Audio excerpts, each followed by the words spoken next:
دوسری چیز جس سے کہ انسان کے اوپر اللہ کی رحمت برستی ہے اس کو کہتے ہیں استغفار. استغفر اللہ ربی من کل ذنب واتوب الیہ. قرآن مجید میں اللہ رب العزت نے حکم فرمایا واستغفر اللہ، استغفار کرو. ہمارے اکابر یہ معمول بتاتے ہیں روزانہ، استغفر اللہ ربی من کل ذنب واتوب الیہ. اس کو دن میں کم از کم 100 مرتبہ صبح، 100 مرتبہ شام. زیادہ وقت ہو تو 200 مرتبہ بھی پڑھ سکتے ہیں. مگر جب پڑھ رہے ہوں تو ذرا اپنے گناہوں پر ندامت بھی دل میں محسوس کریں. یہ نہ ہو کہ زبان پہ استغفار چل رہا ہے اور دن میں گناہوں کے خیال چل رہے ہیں.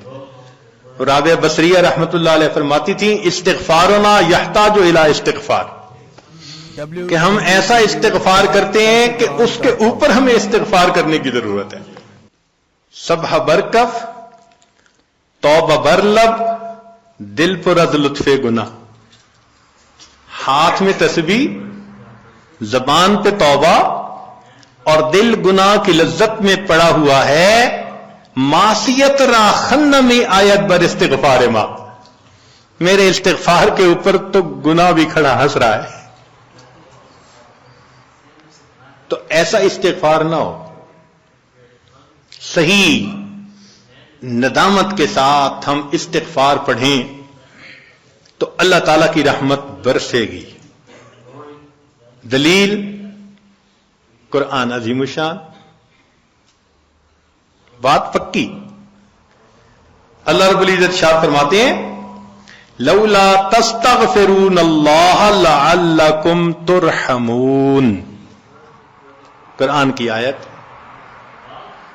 اگر یہ استغفار کرتے تو کیا ہوتا؟ اللہ تعالی رحمت برساتے. تو اس کا مطلب ہے یہ گارنٹیڈ بات ہے کہ استغفار کرنے سے اللہ تعالی کی رحمت برستی ہے، انسان کے روح کو غذا ملتی ہے.